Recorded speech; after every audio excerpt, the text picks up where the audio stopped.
اس لیے کہ اگر کوئی شخص نبی کونین کی بات کو نہیں مانتا ہے تو پتہ یہ چلا کہ وہ آدمی اسلام اور شریعت کے قانون کا منکر ہے۔ ہم حامل شریعت توحید اپنا نعرہ۔ اہل ذکر سے کون مراد ہے؟ اللہ تبارک و تعالیٰ نے اہل ذکر سے یہاں پر مراد وہ یہودی اور نصارہ ہیں، حضرت موسیٰ علیہ السلام کی قوم اور حضرت عیسیٰ علیہ السلام کی قوم۔ اللہ تبارک و تعالیٰ بتانا چاہتا ہے وَمَا أَرْسَلْنَا مِن قَبْلِكَ إِلَّا رِجَالًا نُوحِي، کہ پوچھو ان اہل کتاب سے کہ جتنے بھی انبیاء آئے وہ سب کے سب انسان تھے، اور اس بات کی تصدیق ان کے تورات میں موجود ہے، ان کے انجیل میں موجود ہے۔ اور ایک عمومی بات بتائی کہ آدمی کو اگر کسی بات کا علم نہیں ہو تو خود سے فتویٰ بازی نہیں کرے، بلکہ جو لوگ جانکار لوگ ہیں فَاسْأَلُوا أَهْلَ الذِّكْرِ،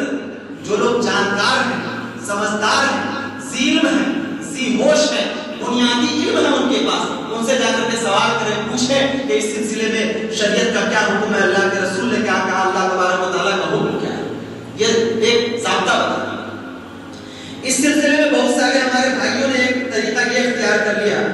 کہ اس سے لوگوں نے تقلید شخصی کی بھی دلیل نکالی۔ لوگوں نے کہا کہ اہل ذکر سے پوچھنے کا مطلب یہ ہے کہ اب وہ اہل ذکر کی اتباع کی جائے۔ لوگوں نے یہ کہنا شروع کیا، ایک بات یاد رکھیے کہ اہل ذکر پوچھنے میں، معلومات حاصل کرنے میں اور تقلید کرنے میں فرق ہے۔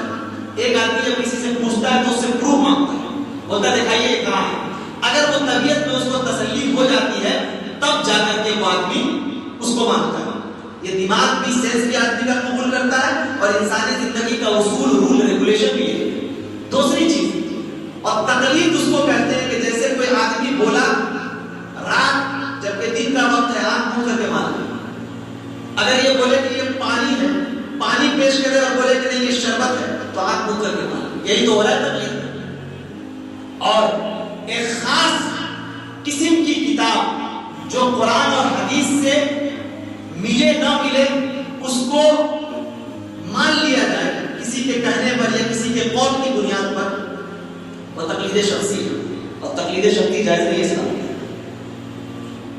امام اگر ماننا ہے تو اس کو مانو جو امام الانبیاء ہے، اگر آئیڈیل ماننا ہے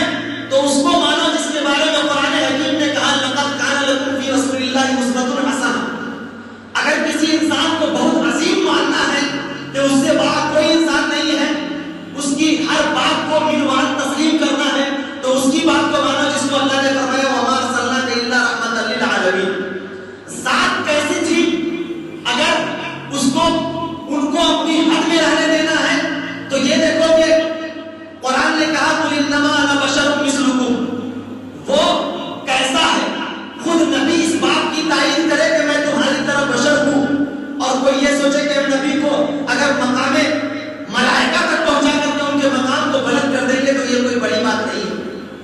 آپ نے کوئی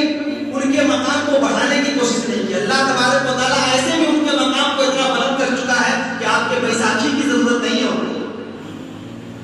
تقلید شخصی میں ہوتا کیا ہے کہ آدمی جس بات کو بولا مان لیا، اور زندگی میں جتنا بھی اختلاف، انتشار، مسائل، پریشانیاں اور جتنے بھی مسائل پیدا ہو رہے ہیں یہ سب تقلید شخصی کی بنیاد پہ ہو رہے ہیں، جبکہ تمام جتنے بھی یہاں پر جن لوگوں کو لوگوں نے ائمہ کہہ رکھا ہوا ہے، جتنے بھی ائمہ آئے، سبھی لوگوں نے اپنے اپنے وقت میں اس بات کی اپنے ماننے والے کو تلقین کی کہ دیکھو ہم تو اپنے حساب سے تمہیں اچھی بات بتانے کی کوشش کر رہے ہیں، دنیا اتنی ترقی نہیں کی ہے، اپنی طبیعت سے احادیث کو اکٹھا کرتے ہیں، اس سے مسائل کا استنباط کرتے ہیں، بات کو سمجھاتے ہیں، میرا دل خلوص سے بھرا ہوا ہے، میں تمہیں صحیح راستہ دکھانا چاہتا ہوں، لیکن اگر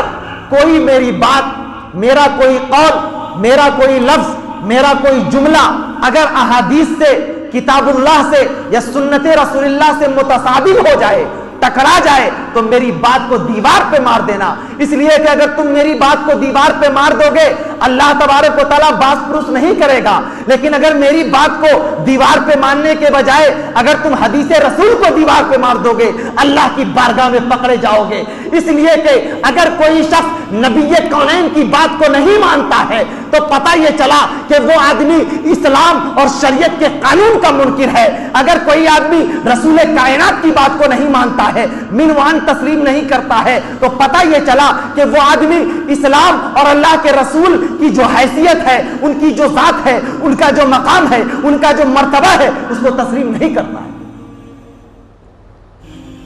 شریعت نے بتایا کہ اگر کسی کی بات منوان تسلیم کی جائے تو وہی ہے جس کو اللہ تبارک و تعالیٰ نے فرمایا وما آتاکم الرسول فخذوہ وما نہاکم عنہ فانتہوا. رسول دے اسے لے لو, جسے کہے اسے چھوڑ دو. میزان شریعت کا یہ ہے کہ جن چیزوں کا تعلق قرآن اور احادیث سے ہوگا ان چیزوں کو ہم مانیں گے, اور جن چیزوں کا تعلق قرآن اور احادیث سے نہیں ہے اگر وہ اپنے وقت کا کوئی امام بولے یا کوئی محدث بولے یا کوئی فقیہ بولے, کوئی پیر بولے, بزرگ بولے, یا اپنے وقت کا چاہے جتنا بڑا مجدد بولے, اس کی بات کو نہیں مانا جائے گا. اس لیے کہ اس کی بات کو ٹھکرا کر ہم اللہ تبارک و تعالیٰ کے نزدیک سرخرو ہو سکتے ہیں, لیکن اگر نبی کونین کی بات کو اگر نہیں مانی جائے تو اللہ کی بارگاہ میں مجرم ہو جائے. اور ایسا بہت سارا ہوا ہے. لوگوں نے بعض دفعہ بعض جگہ واقعات لوگوں نے لکھا ہے, بہت سارے سبق آموز عبرت آموز بات کی. ایک آدمی نے پڑھا کہ نماز کی حالت میں آدمی اوپر نہ دیکھے, اس لیے کہ عین ممکن ہے کہ اس کی آنکھ کی بینائی اچک لی جائے. کسی آدمی نے پڑھا رسول کائنات کا قول تو سوچا کہ ہم آزما کے دیکھتے ہیں. غالباً سنت نبی جدید سائنس 2-3 جلدوں میں کتاب ہے, میں نے اس کتاب کے اندر یہ پڑھا تھا کہ جب ایک آدمی نے آزمایا نماز کی حالت میں کہ دیکھتے ہیں کہ رسول کائنات کا یہ قول مناسب ہے یا نہیں ہے, جب اس نے نماز کی حالت میں, اصول ضابطہ اسلام کا یہ ہے کہ نماز کی حالت میں تمہاری نظریں نیچے رہنی چاہیے, جب اس نے حدیث رسول کو آزمایا, اللہ اکبر, اس کی دونوں آنکھیں اچک لی. ایک حدیث کی خلاف ورزی کرنے کی وجہ سے اس کا مطلب یہ ہے کہ اس کی طبیعت کے اندر تذبذب تھا, شش و پنج کی کیفیت تھی, اس کو رسول کائنات کی بات میں وہ دم نظر نہیں آیا, طبیعت کے اندر شش و پنج پیدا ہو گیا. رسول کی ایک حدیث کو اس نے پریکٹیکل آزمانے کی کوشش کی, اللہ تبارک و تعالیٰ نے اس کا نتیجہ دکھلا دیا. اور جو لوگ رسول کائنات کی سینکڑوں حدیثوں کو الگ کر کے, قرآن اور حدیث کی باتوں کو الگ کر کے, جو بنی بنائی اور گڑھی ہوئی چیزوں کو پڑھ پڑھ کے سنا کر کے لوگوں کو گمراہ کرتے ہیں, ان کا انجام کیا ہوگا قرآن حکیم کی عنایتوں کی روشنی میں وہ خود فیصلہ کر لیں.